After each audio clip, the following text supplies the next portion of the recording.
What's going on, guys? Welcome back to our second exclusive segment from the greatest podcast on turf. I'm Ryan. I'm Anthony. And for this exclusive segment, we're going to be doing our worst picks in every round of your fantasy draft. Probably about rounds 1 through 8. Just some of the guys that I wouldn't be happy with leaving. This could also be a follow-up segment to the best picks in every round of your fantasy draft. We'll see how this video does. Yeah, pretty much. Be sure to check out our other content for this week. This is coming out on Tuesday, did we say? Yep. This video will be out Tuesday. Check out our episodes from yesterday. Check out the podcast link below. We went through the NFC East, division predictions, game predictions, win-loss, key matchups, all that stuff. Look out for that. Check out our second to last final fantasy mock draft. They came out yesterday as well. And be sure to be on the lookout for our other content coming out this week. We have another podcast and another YouTube video coming out the next 2 days. Be sure to check that out. Show us some love, like, subscribe. Yeah. Also, be sure to check out our sponsor, Little Italy Pizzeria. We're sitting in a restaurant right now. Come get yourself a cheesesteak. Come get yourself some beer if you're of age. He's the cook. He's the man. I'm the best at what I do. It's a nice place. Sitting here, watch TV, watching football games when it is football time. Yeah. Bars open. There you go. Come kick it with me. I make some pretty banging cheesesteaks and pizza. So, yeah. It's that All right, simple.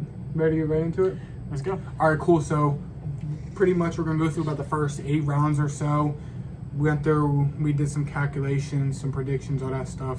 Put our brains to good use. Went through each of those rounds. We each picked out one guy who we think is either the worst pick of the draft or guys who I would not be happy if I had to draft. So I'll start out with Jonathan Taylor. Jonathan Taylor's average ADP is about 10.5, 11, so that's into the first round.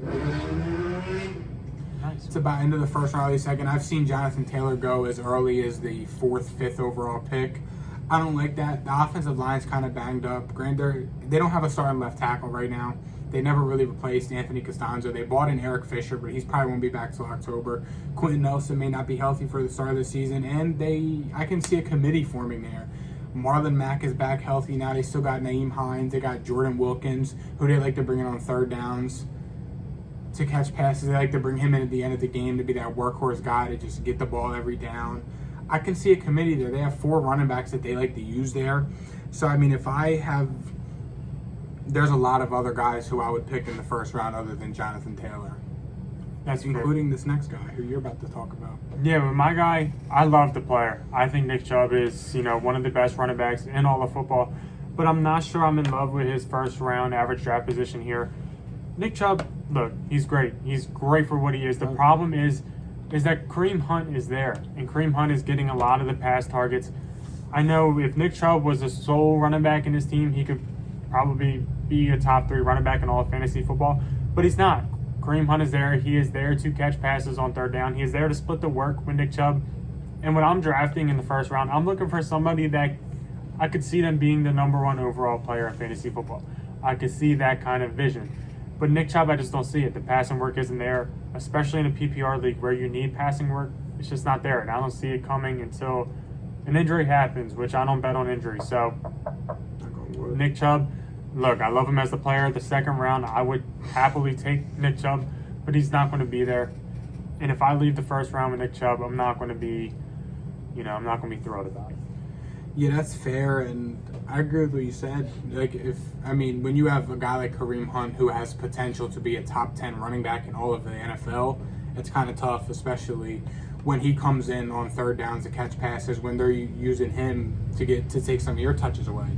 Kareem Hunt's not just their third down running back. Kareem Hunt, they split drives, they split touches. It's not like, it's third down, all right, get Kareem in. No, Kareem Hunt gets legit touches.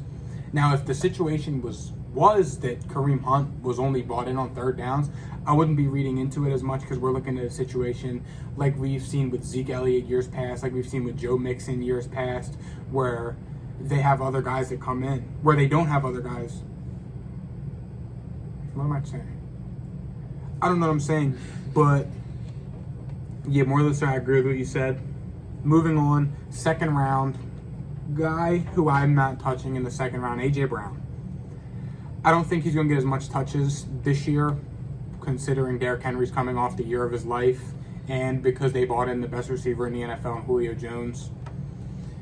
Julio Jones, I mean, I don't know how teams are going to go. Teams are probably still going to have to go and prepare for Julio to be Julio and kind of scheme that Julio's the receiver one, but I don't know because he was hurt all last year and A.J. Brown had a pretty good year.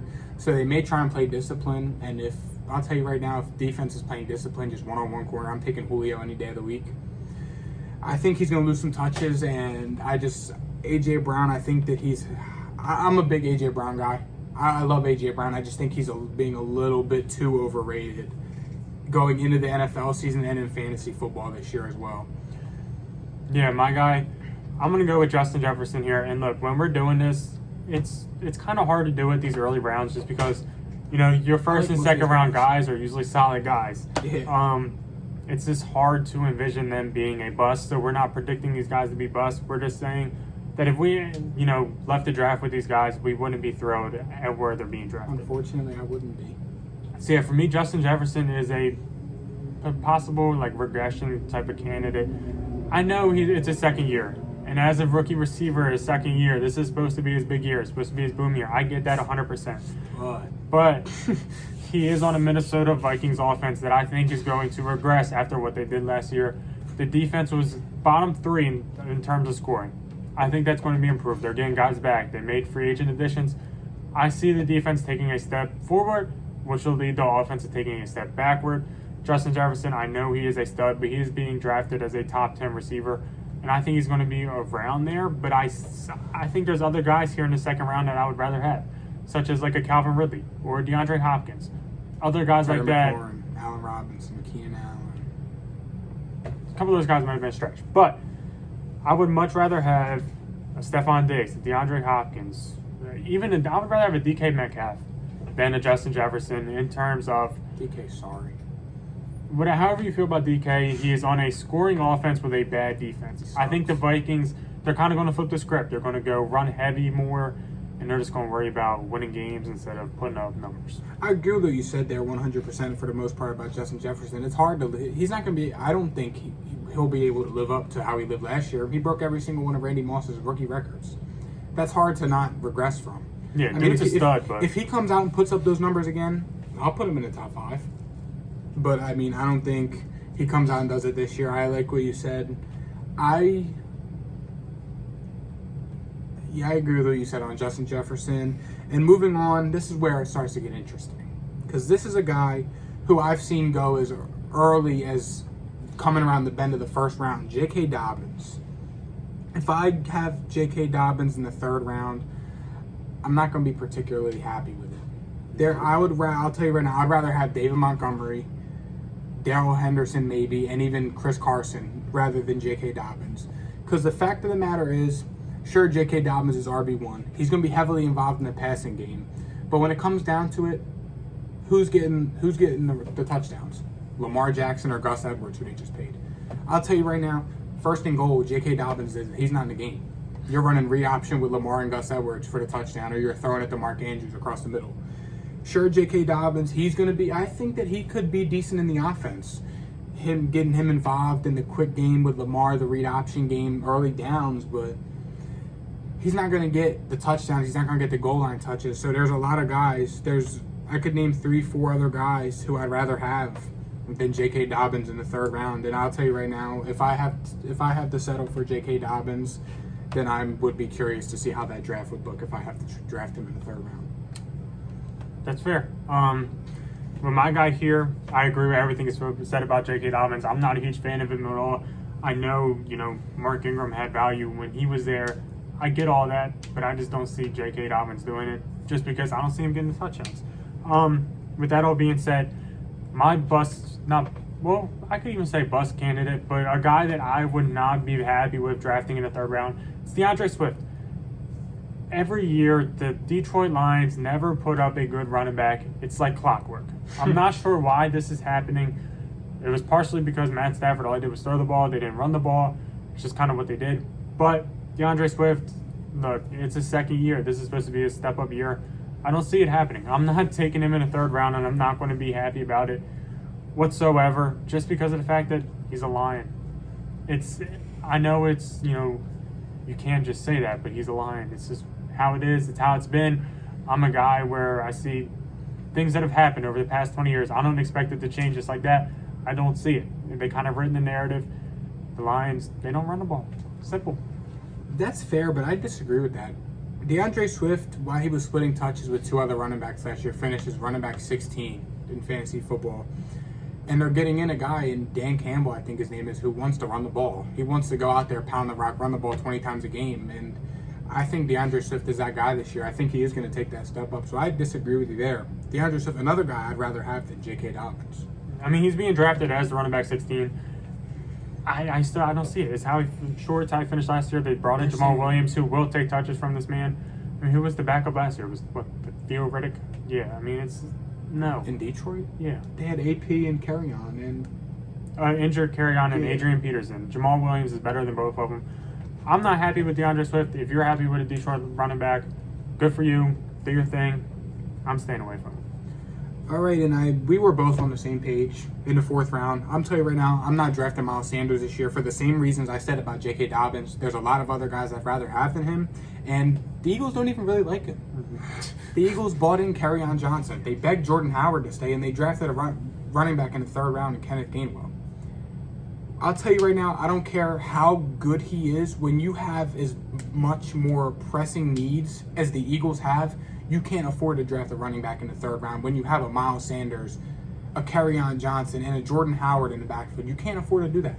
They drafted an offensive lineman, an interior offensive lineman, and a receiver. They have nothing at linebacker. They have nothing at corner. They have nothing at safety. The Eagles, they have so many other pressing needs, and you draft a running back in the 3rd round. That says something to me. Miles Sanders, you're not that guy this year, and I don't like you this year at all. I think you're going to be a major bust this year. I agree with him 100%. We both agreed on both of our guys. Josh Jacobs is another guy that I am not happy with in this 4th round. I won't touch him. Won't touch him with a 10-foot pole. I'm good. The Raiders, they lost a lot of their offensive guys. Trent Brown, Rodney Hudson. Those are two pretty... Gabe Jackson. The center is a very important position in terms of running the football. It's your inside. It's what you need. And they don't have one. So, Josh Jacobs... We've been pushing this narrative every year, it seems like. Josh Jacobs is going to be a stud running back. He's from Alabama. He was a 1st-round pick. And every single year he seems to disappoint. I know last year he was still pretty good, but he had the blow-up games and he had the games where he completely lost to your fantasy week. Josh Jacobs, I'm not happy with him in the 4th round. Give me David Montgomery 10 times out of 10 over Josh Jacobs. So that's where I stand. I agree, and I like what you said there because you saw what happened with the Ravens last year. Lamar still did his thing, but their running game took a step back because they lost one guy on the interior offensive line, Marshall Yanda, and that was big shoes to fill, granted.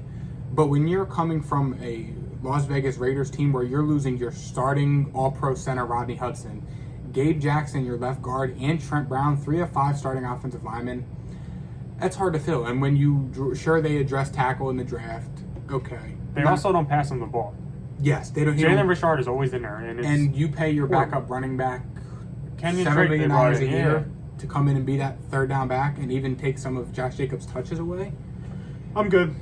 Yeah, I'm probably cool with that. Now, question: would you rather have Miles Sanders or Josh Jacobs? Josh Jacobs. I think so too. I think Josh Jacobs is a better running back.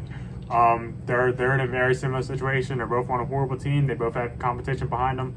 But I think Josh Jacobs, I could envision Josh Jacobs being good. I just don't see it for Miles Sanders whatsoever. I agree with you on that one. Seem to agree a little bit. Moving on to the 5th round. Kyle Pitts. I said it on last week's video on our tips and tricks to dominate your draft. Reaching on tight ends, it's a big thing for me this year. There's a big tier break. You at the very top tier, you got George Kittle and Travis Kelce, top tier. Darren Waller. Darren Waller's right there. Darren Waller's got his own tier. And then there's a big tier break. Then you got the Mark Andrews, the Dallas Goedert, the Hawkinsons. And then a tier below that, you got Kyle Pitts. Tight end is one of the hardest positions to transition to from college in the NFL along with corner. It's hard to transition to. I understand he's going to an Atlanta Falcons pass-heavy offense. He's going to play with Matt Ryan, who can throw the ball. That's about it. He's got Calvin Ridley there. Last year they had Hayden Hurst, who had high hopes last year. Calvin Ridley got most of the touches. Julio was out most of the year. Calvin Ridley still got all the touches. Russell Gage is going to see an increase in touches as well. Kyle Pitts, honestly, they may force feed him the ball. They've been saying they've been force feeding him the ball in practice, but that's not going to transition to the NFL. You're going into week 1 of the regular season. Granted, you're playing Philly, but I mean, these teams, you're not going to be able to just throw the ball to your tight end every play. It's not going to work like that. I think the 5th round is way too early for Kyle Pitts. I'll tell you right now, I can name a lot of tight ends who I would take in the 5th round. I wouldn't take any tight end in the 5th round unless a Darren Waller somehow was there, or maybe even a Mark Andrews. But I can name a lot of other tight ends down the board I'd rather have than Kyle Pitts. Yeah, with my guy in this round, 5th round pick, I'm going Adam Thielen. Some of these reasons are the same for Justin Jefferson as Adam Thielen. The offense was on fire last year because the defense was 3rd worst. Defense, I think, is going to be around top 15, and that's going to make the offense worse, obviously. But Adam Thielen, even last year, he only had 13 targets in the red zone, but he still managed to have 10 touchdowns. That efficiency is insane. That efficiency doesn't happen often. 13 targets, you usually see, 4 or 5 touchdowns maybe, give or take. 10 out of 13. 10 out of 13, that's pretty good. And I don't see it happening again. It's really that simple. Minnesota Vikings are going to score less points this year. 76%. So that's 77 if we're rounding up. That's pretty good. Yeah, I don't see these numbers repeating. I think his volume's going to go down with the offense taking a step, maybe not taking a step back, but just they're not going to put up the same amount of points as they needed last year. Just a disclaimer, throw it out there. By no means are we hating on the players. We're hating on the situation. We're hating on the situation for a fantasy draft. The only players I could say that I will be hating on, probably Miles Sanders, Josh Jacobs, Kyle Pitts. 1, 2, that guy. 3 of the next guys who we're talking about, I will say that I'm a hater of. But I mean, by any means, I'm not a fan of the situation for fantasy football. I just want to throw it out there. And there's much better picks where they're going. Yes, exactly. Moving on to the 6th round, Kenny Golladay. I was high on Kenny Golladay. He got hurt in practice. Daniel Jones, I try to be a fan of Daniel Jones, but just that video of him at practice the other day just said a lot to me. In the 6th round, there's a few other receivers I'd rather have than Kenny Golladay where he's going. I mean, that's like Kenny Galladay's there, Michael Thomas is there, but I mean, I'd rather have Brandon Ayuk, Robbie Anderson, or even a Chase Claypool, or even a Jerry Jeudy over Kenny Golladay in the 6th round. I think those guys have higher upside than Jerry Jeudy. I'm not Jerry Jeudy. Kenny Golladay. Than Kenny Golladay. I think I almost said Cortland Sutton. Yeah, you did. They all have higher upside than Kenny Golladay, and I mean, yeah, pretty much says it all. I'd rather have a lot of other guys than Kenny Golladay in the 6th round. With my guy in the 6th round, I'm going to go with Travis Etienne. I don't see him getting a lot of touches this year. He's on a team with James Robinson, who was a stud last year. Urban Meyer sadly said that he wants to have a 1-2 punch with Carlos Hyde, which is telling me that Travis Etienne is only going to be a 3rd round back on a Jacksonville Jaguars team. He's going to be a poor man's Kareem Hunt, and I am good on that. I don't want a Jacksonville Jaguar 3rd down running back. I'm good. I'll pass on that. There's a lot of question marks on this Jacksonville team's offense. One of them being Trevor Lawrence. And is he going to be good in the NFL? Is he not going to be good? Is this offense going to be good in general? Because what are they? DJ Chark and Laviska Shenault, they're all young guys. There's a whole bunch of question marks, and Tim Tebow. They're fine. I will pass on the Jacksonville Jaguars 3rd down running back. I don't see him getting many rushing touchdowns, if any. It's going to be receiving touchdowns, and I'm good. I'll pass. All right, so for the 7th round, this wasn't a tough one. I saw JUJU SMITH-SCHUSTER go in the 7th round, and for the reasons why, I just put he's a scrub. He's the 3rd best receiver on a team. He is the receiver 3 on the team. And, I mean, you could probably still grab probably not a Deontay Dropson, but, I mean, you may be able to grab a Claypool in the 7th round. And I'd rather have Chase Claypool than Boo Schuster. You could grab a Robbie Anderson or like a T. Higgins or literally anybody. Anybody. Yeah. Anybody. What are we looking at right now in this draft? Where is Boo Schuster at? Scrub right there. Yeah, I mean, I would almost rather take a Michael Thomas over a JUJU SMITH-SCHUSTER. That's where I'm at. Yeah. Jerry call it Hayden, whatever. Yeah. I would take Jerry Jeudy over JUJU in a heartbeat. I just don't think JUJU's very good, and I mean, it seemed like even Pittsburgh didn't even really want him. He took him. His ceiling is very, very He took a minimum contract to stay there for another year, I guess, on a prove-it deal. But when you're the receiver 3 on the team, when you have 2 other young receivers, there's only so much prove-it you can do. And they're going to be feeding the running back this year, so. Yeah, seriously. And with my 7th round guy that I don't want to end with is James Robinson. You just don't like the Jags. Clearly, I don't like the Jags and I don't like the Vikings. essentially, it's kind of the same reasons I said for Etienne. He's going to be splitting carries with Travis Etienne, Carlos Hyde. I'll be there. Is James Robinson even going to get... I don't know. I don't know what James Robinson's going to get. I don't see him being a bell cow for this team in any stretch of the imagination. Like I said, you're drafting a running back by committee for the Jacksonville Jaguars. I'm good. I'll pass. Honestly, I probably won't touch any Jags running backs this year just because I don't know what they're going to do with this whole committee thing. Maybe next year once I see what Urban Meyer wants to do, but this year I probably will be steering away from Jags running backs. Speaking of Jags running backs, moving on to the 8th round and final round, former Jags running back Leonard Fournette. There's a lot of other running backs I would rather have in the 8th than Leonard Fournette. Mike Davis, if he falls. I've seen Mike Davis rising on draft boards a little bit. If Mike Davis is there in the 8th, you better take him. Same with Chase Edmonds. Same with Raheem Mostert. And same with Javonte Williams. Those are all guys I'd rather have than Leonard Fournette 8th round. Leonard Fournette, another running back who's in a committee. Him and Ronald Jones split touches last year, and they bought in Giovanni Bernard, who will get all the third down carries. Yes, that's all he was good for in Cincinnati, and he was pretty good at it. Tom Brady loves his pass-catching running backs. You saw how good him and James White were together. Giovanni Bernard is up there with James White in terms of being a third down pass-catching running back. That's what Tom Brady used in New England. He loves it, and I'm sure he'll love it in Tampa. So, Leonard Fournette in the 8th, just don't do it for me. There's a lot of other guys I'd rather have in the 8th than Leonard Fournette, so that's why I said him. My guy in the 8th round, this guy's going to be a bust. You can lock it in. You can write it in stone. You can put it on a tattoo. I don't care what you do.